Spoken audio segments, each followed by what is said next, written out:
세상을 살아가는 사람들은 흔히 나는 자유로운 존재다. 내 인생은 내 마음대로 살 수 있다. 이렇게 생각합니다.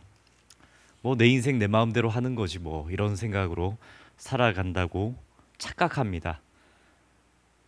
왜냐하면 실제로 우리는 무언가의 지배를 받으며 살아가고 있기 때문입니다. 우리는 내 마음대로 사는 것 같지만 사실 내 마음대로 살 수 없는 존재이지요. 무언가의 지배를 받고 그 지배 아래에 살아갑니다. 지배라는 단어를 다른 표현으로 한번 생각해 보면 우리는 항상 무엇을 위해 살아가는 존재라는 겁니다. 우리는 우리의 생각보다 더 깊게 어떤 가치나 어떤 욕망, 어떤 존재에 의존해서 삶의 방향과 태도를 결정짓고 살아간다는 말씀입니다.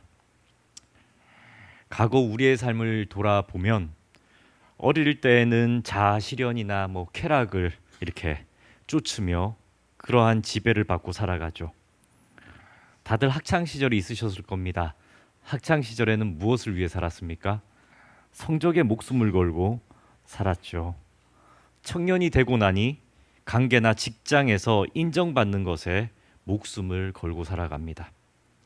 중년 이후에는 돈이나 건강이나 혹은 자녀들의 성공에 얽매이는 삶을 살아갈 뿐입니다. 그래서 세속을 떠나는 분들도 있습니다. 다 끊고 관계도 끊고 자연으로 가는 분들이 계시죠. 그래서 자연 속으로 들어간 사람들을 우리는 자연인이라고 부르기도 하지 않습니까?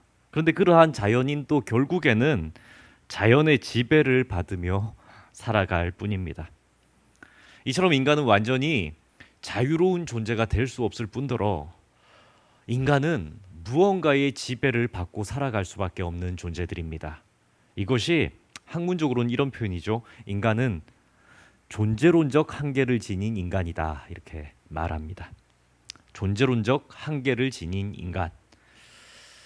오늘 성경 본문은 우리에게 이렇게 묻고 있습니다. 그래, 너희들은 존재론적 인간적인 한계를 지닌 사람들인데 누구의 지배 아래에 있는가를 묻고 있는 겁니다. 무엇의 영향을 받으며 무엇을 위해 살아가느냐고 성경은 묻고 있습니다. 바울은 두 가지 지배를 말씀합니다. 하나는 인간의 욕망을 따르는 죄의 지배이고 또 다른 하나는 하나님의 은혜, 곧 성령님의 지배입니다. 성도님들은 이 질문 앞에서 진지하게 내 신앙, 내 모습, 내 삶의 구조를 진지하게 한번 돌아봐야 합니다. 우리는 과연 내 인생을 누구의 지배 아래 두고 살아가고 있는가? 내 인생의 주인으로 예수님을 모셨는가? 나는 교회를 다니는데 정말 예수님을 내 인생의 주인으로 모셨는가 하는 진지한 물음이 우리 안에 있어야 합니다. 그렇게 오늘 말씀은 예수님을 믿는다는 것, 예수를 믿고 구원받은 자는 이 땅에서 어떻게 살아가야 하는지에 대해서 오늘 성도님들과 좀 나누고자 합니다. 첫째, 예수님을 믿음으로 우리의 옛사람은 십자가에 못 박혀 죽었습니다. 우리의 옛사람은 십자가에 못 박혀 죽었습니다. 이 구태의연한 표현처럼 들리죠. 이게 무슨 말씀입니까? 우리는 예수님이 지신 십자가 죽음, 우리의 죄를 대신하여 예수님께서 십자가를 지고 죽으셨다라는 것을 믿는 사람들입니다. 아멘이십니까? 동의하신다면 우리는 상상해 보십시오. 예수님이 십자가에 못 박히실 때 그것을 구경하던 구경꾼이었습니까? 아니면 예수님이 십자가에 못 박히실 때 예수님이 나의 죄 때문에 저기서 죽으시는구나 여기며 눈물 흘리는 사람이었습니까? 어떻습니까? 남의 일처럼 구경꾼처럼 보던 사람입니까? 아니면 저 죽음은 내 죄 때문이다라고 여기는 사람입니까? 후자지요. 지금도 생각하면 본 적은 없으나 예수님이 십자가를 지셨다라는 것을 상상만 해도 내 죄 때문에 죽으셨구나라며 눈물도 흘릴 수 있는 사람들이 바로 우리들입니다. 그 눈물의 의미가 뭡니까? 예수님께서 나를 사랑해서 내 죄를 대신 지고 죽으셨다. 그래서 너무 감사하다라는 감사의 눈물이 될 수도 있겠고, 또 하나의 눈물은 그겁니다. 그래, 내 죄의 결과는 죽음이지. 나의 욕망의 끝은 죽음인데 나의 욕망을 예수님이 대신 지심으로 어떻게 되셨다? 죽으셨다라는 거예요. 죽으셨다. 내 죄 때문에 내 죄를 지고 죽으셨다. 죄의 결과는 죽음이다라는 깨달음의 증거가 우리의 눈물이기도 합니다. 바울은 본문 6절에 이렇게 말씀합니다. 우리가 알거니와 우리의 옛사람이 예수와 함께 십자가에 못 박힌 것은 죄의 몸이 죽어 다시는 우리가 죄에게 종노릇하지 아니하려 함이니. 아멘. 아멘. 이 말씀 읽으실 때 그냥 읽지 마시고 읽고 넘어가지 마시고 후반절 말씀을 밑줄을 그어 보십시오. 죄의 몸이 죽어 다시는 우리가 죄에게 종노릇하지 아니하려 예수님이 죽으셨다는 거예요. 다시는 우리가 죄에게 종노릇하지 않게 하시려고 주님이 죽으셨다. 사도 바울은 우리가 이미 예수님이 십자가에 못 박히실 때 우리의 옛사람이 못 박혀 죽었다고 선언합니다. 옛사람, 즉 아담 안에서 죄의 본성을 지녔던 사람은 십자가에서 못 박혀 죽었다라고 선언합니다. 주목할 것은 이게 과거형이라는 거예요. 과거형. 죄 짓던 나의 과거는, 죄 지을 수밖에 없었던 나의 약함은 이미 완전히 결정적으로 예수님께서 십자가에 못 박혀 어떻게 하셨다? 죽이셨다는 거예요. 그러니 예수님께서 십자가에 죽으신 것은 단지 내 죄를 대속하시기 위해서 희생하신 것뿐만이 아니라 그 희생과 더불어서 우리를 죄의 권세에서 해방시켜 주셨던 구속의 사건이라고 선포하는 것입니다. 과거 우리는 죄의 종이었습니다. 하나님을 모를 때, 예수 그리스도를 참되게 믿지 못할 때 우리는 죄가 시키는 대로 살던 죄의 지배를 받았습니다. 죄가 시키는 대로 살았고, 죄가 시키는 대로 열심을 냈고, 죄가 시키는 대로 끌려다녔습니다. 그러나 예수 그리스도를 믿음으로 우리는 그렇지 않습니다. 하지만 죄는 여전히 우리를 유혹할 수 있습니다. 그것은 권세를 잃은 군주이지만, 그래서 우리를 강제로 끌고 갈 수는 없지만 그 죄는 여전히 우리를 유혹할 수는 있습니다. 그러나 말씀은 가르쳐 줍니다. 더 이상 그 죄가 우리를 강제로 죄인처럼 살게 할 수는 없다. 더 이상 우리는 사탄의 종으로 살지 않아도 된다. 그리스도 안에 있는 우리는 자유인이다. 성경은 말씀합니다. 믿으십니까? 죄 안 지을 수 있다고요. 죄를 따라 살지 않아도 된다고 성경은 가르쳐 주셨습니다. 그런데 종종 우리 기도하면서 그런 기도 많이 하지 않습니까? 저도 그런 기도 많이 하는데, 많이 했었습니다. 주님, 우리는 연약하여 어쩔 수 없이 죄를 짓습니다. 용서하여 주옵소서라는 기도입니다. 연약해서 죄를 지을 수밖에 없습니다. 그런데 오늘 말씀을 보면요, 우리가 연약해서 죄를 지을 수밖에 없는 것은 아니라는 거예요. 솔직히 말하면 우리가 죄 짓기를 선택하는 것이라는 겁니다. 죄의 유혹에 넘어간다는 거예요. 그러니 성도님들, 우리는 믿음 안에서 옛사람은 십자가에 못 박아 죽였으니 이제는 믿음 안에서 우리는 정신 번쩍 차리고 살아야 합니다. 세상에 휩쓸려서 술에 술 탄 듯 물에 물 탄 듯 살아서는 안 된다는 말씀입니다. 바울은 복음 안에서 담대히 선포했습니다. 우리는 죄 짓지 않을 수 있는 거룩한 성도들입니다. 예수 그리스도 안에 있는 우리는 죄를 이길 수 있습니다. 죄에서 자유할 수 있습니다. 더 이상 죄 짓기를 당연시하거나 운명처럼 여기지 마십시오.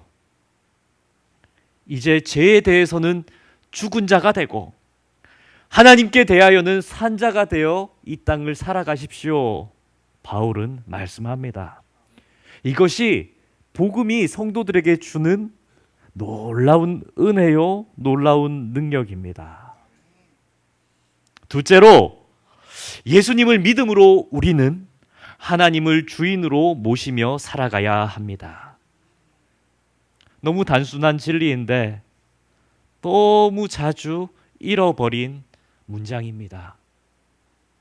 예수님을 내 삶의 주인으로 모시며 살아가야 합니다. 본문 11절 말씀 우리 함께 읽겠습니다.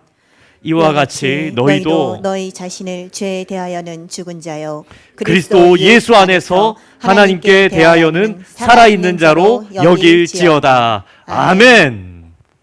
하나님께 대하여는 살아있는 자로 여길지어다. 아멘. 이 말씀은 우리의 정체성을 분명하게 드러냅니다. 예수 믿는 자가 누구냐? 성도라고 불림받은 자는 누구여야 되냐? 예수를 믿는 자의 정체성은 어떠해야 하는가를 분명히 드러냅니다. 우리는 세상에 속한 자들이 결코 아니고 이제 하나님께 속한 자들입니다.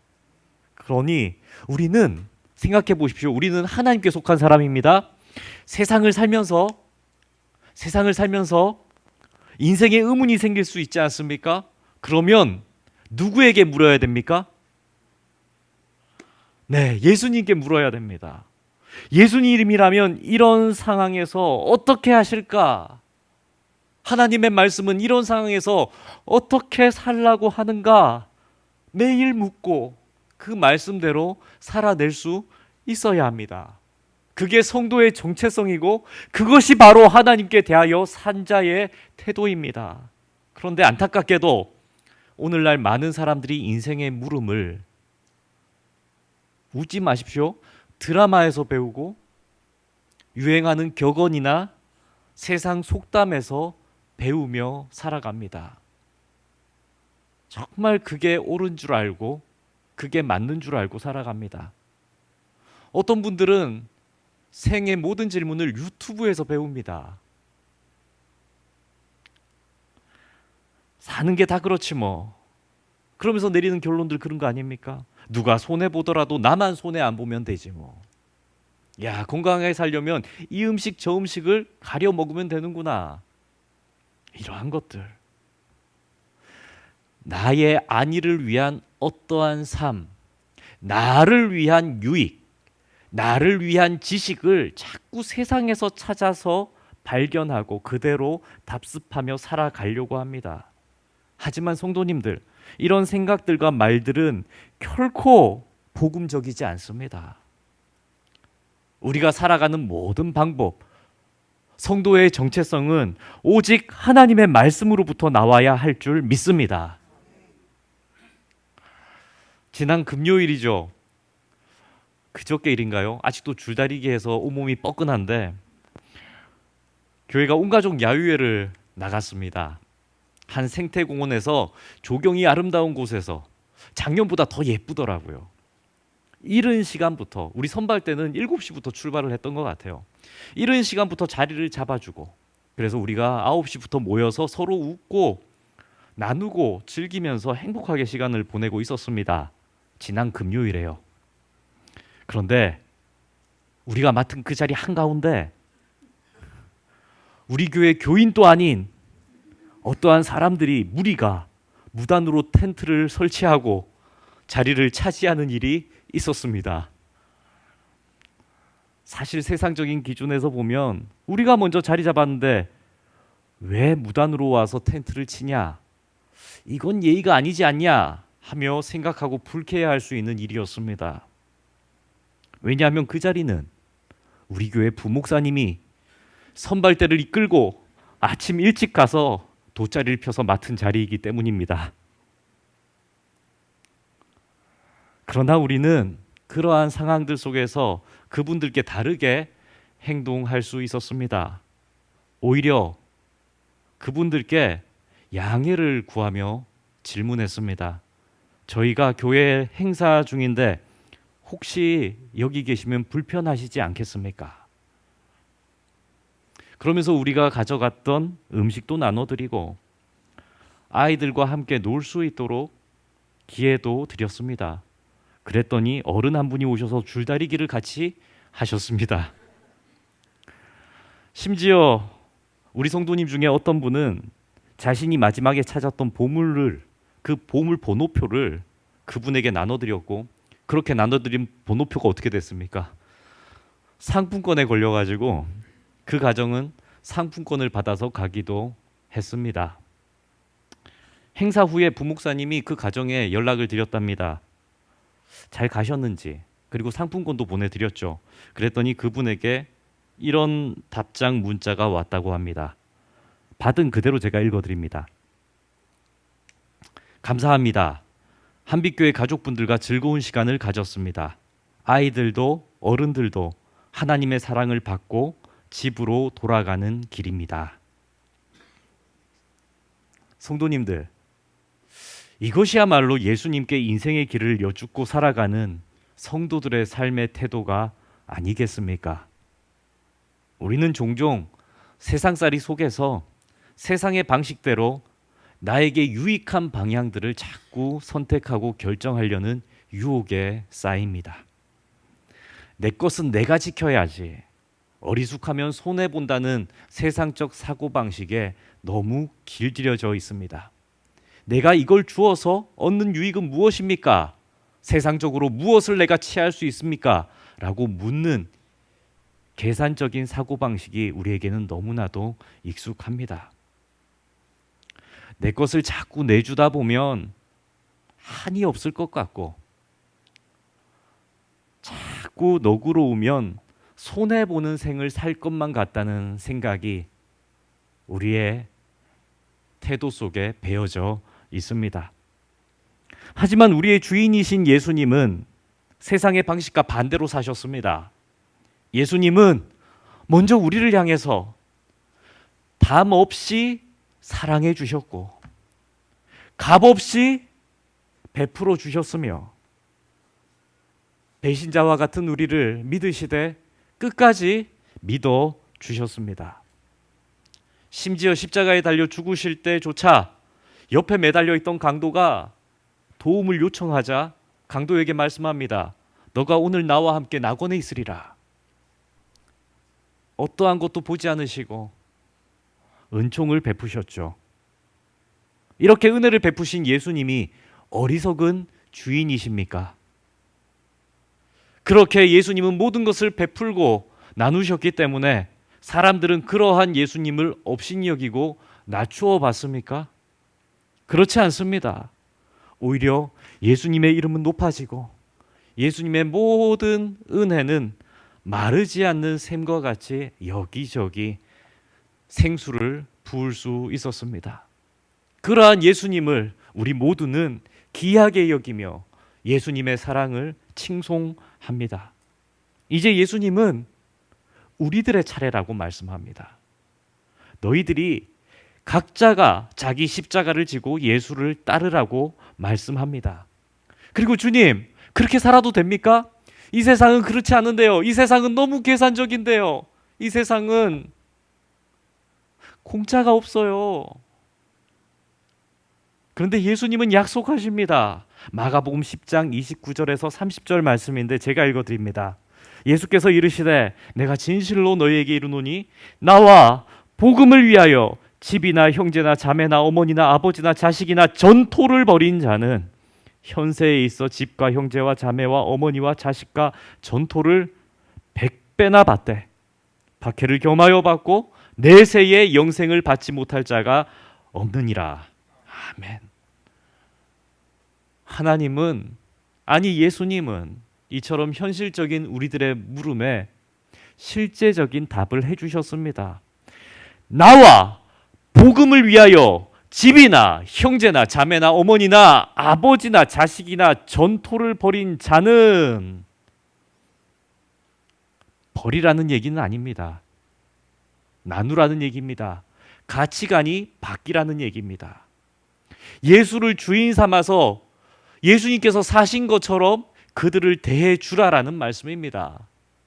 예수님께서 살았던 것처럼 모든 관계 속에서 대하고 모든 생의 소유 속에서 살아가라는 얘기입니다. 그렇게 하면 현세에 있어서 집과 형제와 자매와 어머니와 자식과 전토를 몇 배요? 100배로 100배로 채워주시겠다 약속하십니다. 모든 관계가 재편성된다는 얘기입니다.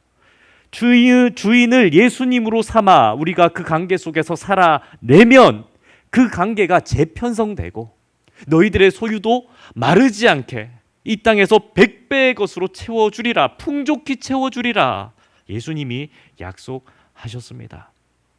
그러니 성도님들, 우리는 예수님을 주인으로 삼고 예수님께서 걸어가시고 보여주신 길을 따르는 삶을 결코 망설이지 마십시오.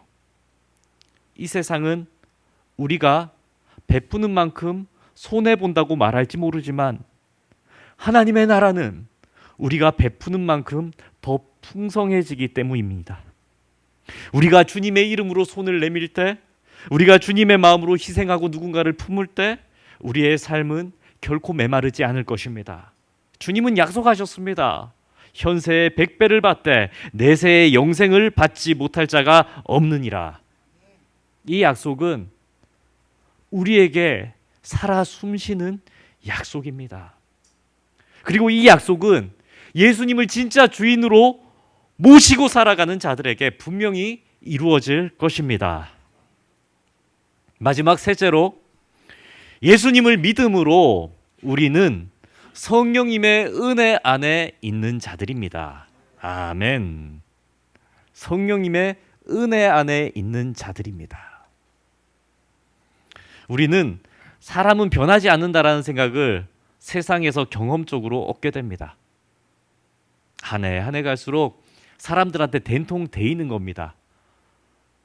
근데 데였던 사람한테 또 데이고 혼쭐이 났던 사람한테 또 혼쭐이 나고 그러다 보니 깨가 늘어갑니다. 아, 저 사람은 조심해야 되겠다.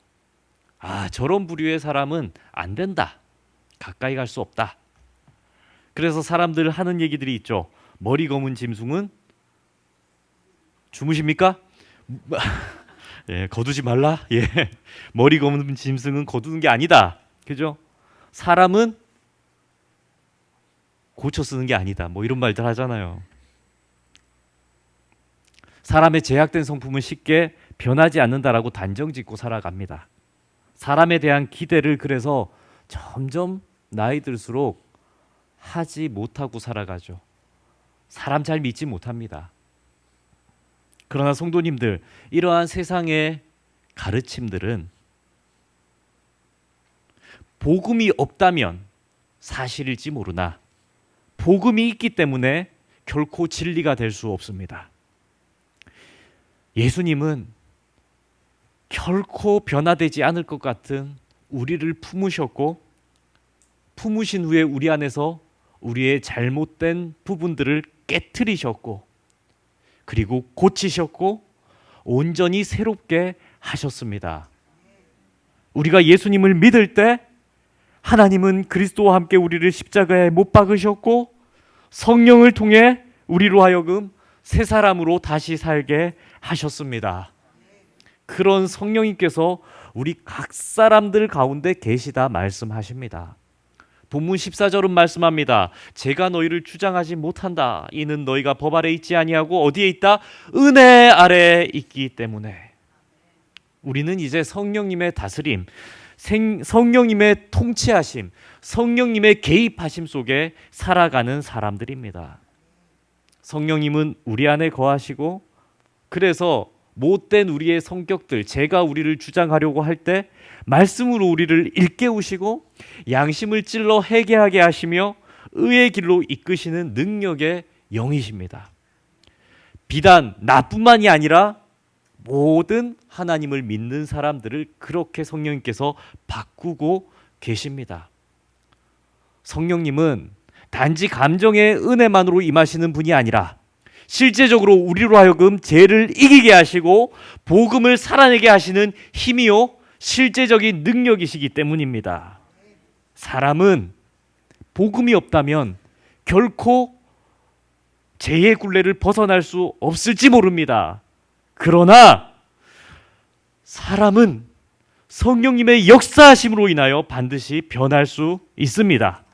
성령님이 임하시면 부정적이던 사람이 긍정의 사람이 될 수 있습니다. 미움 많던 사람이 용서의 사람이 될 수 있습니다. 자기밖에 모르던 사람이 남을 위해 기도하는 사람이 될 수 있습니다. 이것이 바로 성령께서 역사하시는 실제적인 변화의 은혜입니다. 성령님께서 나를 변화시키셨듯이 우리가 기도하고 있는 그 사람도 떠올려 보십시오. 못된 한 사람, 우리가 기도하고 있는 그 사람도 변화시킬 수 있으십니다. 그러니 우리가 기도하고 있는 대상을 향해 기대를 품고 살아가시는 성도님들 되기를 축복합니다. 성령님은 우리가 포기하지 않고 기도하고 있는 그 사람을 반드시 변화시킬 것입니다. 그 사람이 남편이든 자녀이든 친구이든 이웃이든 내 원수이든 그 어떤 마음도 우리가 성령님께 기도하면 하나님의 은혜 아래서 그 사람의 마음이 굳게 닫혀 있을 수만은 없습니다. 우리는 자꾸 세상의 유혹에 넘어가면 안 됩니다. 저 사람은 안 변해. 안 돼. 그런 말이나 생각으로 가능성을 닫아버려서는 결코 안 됩니다. 성령의 은혜 안에 있는 자는 언제든지 새롭게 될 수 있다는 소망의 사람으로 살아가야 합니다. 말씀 맺겠습니다. 사랑하는 성도님들, 우리는 예수님에 대해서 잘 안다고 생각하고 예수님을 섬기는 일에는 익숙한 신앙생활을 합니다. 그렇지 않습니까? 그런데 이게 약합니다. 예수님이 우리와 함께하고 계시다. 성령 하나님께서 우리와 함께하고 계시다 하는 그러한 신앙생활에는 약한 모습을 보입니다. 예수님은 우리에게 보혜사 성령님을 각자 모든 성도님들에게 보내시리라 약속하셨고 우리는 성령님과 지금 동행하고 있습니다. 그래서 사도 바울은 고백하죠. 내가 그리스도와 함께 십자가에 못 박혔나니 그런즉 이제는 내가 사는 것이 아니요 오직 내 안에 그리스도께서 사시는 것이라. 이처럼 우리 안에 사시는 예수로 살아내시기를 축복합니다. 예수님을 주인으로 모셨기에 우리는 더 이상 죄짓지 않을 수 있는 죄의 종이 아니라 의의 종으로 살아갈 수 있습니다. 예수님을 주인으로 모셨기에 우리는 세상의 손익 계산보다 하나님의 말씀에 순종하는 것을 선택할 수 있습니다. 그리고 그 선택의 결과는 하나님께서 100배로 채우실 것입니다. 예수님을 주인으로 모셨기에 성령님의 능력을 믿으며 다른 사람들에 대한 성숙과 변화를 기대할 수 있습니다. 이러한 은혜와 이러한 결단이 성령 강림 주일 이 오전에 우리 모두의 심령에 가득 채워지기를 예수님의 이름으로 축복합니다. 이 시간 함께 찬양하기 원합니다. 예수는 내 힘이요, 예수는 내 힘이요. 이 시간 함께 찬양하며 은혜 나누겠습니다.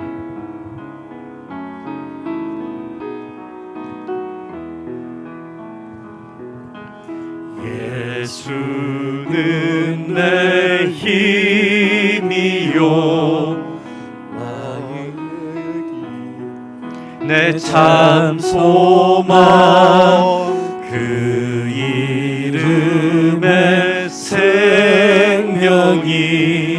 내 삶의 이유라. 내가 사나 죽으나 내가 사나 죽으나 그 이름을 위하여 내 모든 것 다 드리니 나를 받으소서. 오직 주만 따라갑니다. 오직 주만 높이 받으소서. 내 평생에 그 이름을, 그의 선하심을 세상에 노래합니다. 그 이름에 귀신 능력 영원한 생명이 내 삶의 이유라. 아멘. 기도하겠습니다. 하나님 아버지, 성령 강림 주일에 우리에게 복음의 진리를 밝히 깨우쳐 주시니 감사합니다. 예수 그리스도의 십자가와 부활 안에서 우리의 옛사람이 죽고 새 사람으로 살아났다는 이 놀라운 은혜를 찬양합니다. 주님, 우리는 스스로 자유로운 존재라 착각하며 살았지만 실상은 죄와 세상의 욕망 아래 종되었던 자들이었습니다. 그러나 주님의 십자가는 우리를 죄의 권세에서 해방시키셨고 이제 우리는 죄가 아닌 예수님을 주인으로 모신 자들임을 고백합니다. 오 주님, 이제 우리의 생각과 행동, 삶의 모든 선택에서 예수님이 주인이심을 기억하게 하옵소서.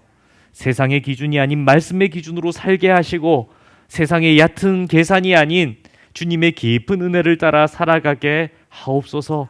성령님 우리 안에 거하시며 우리를 변화시키신 것처럼 우리가 품고 기도하는 이들도 변화시켜 주옵소서. 절망 대신 소망을, 체념 대신 믿음을 선택하게 하시고 성령의 능력을 의지하며 다시 일어나는 우리가 되게 하옵소서. 이 모든 간구 예수님의 이름으로 기도드리나이다. 아멘.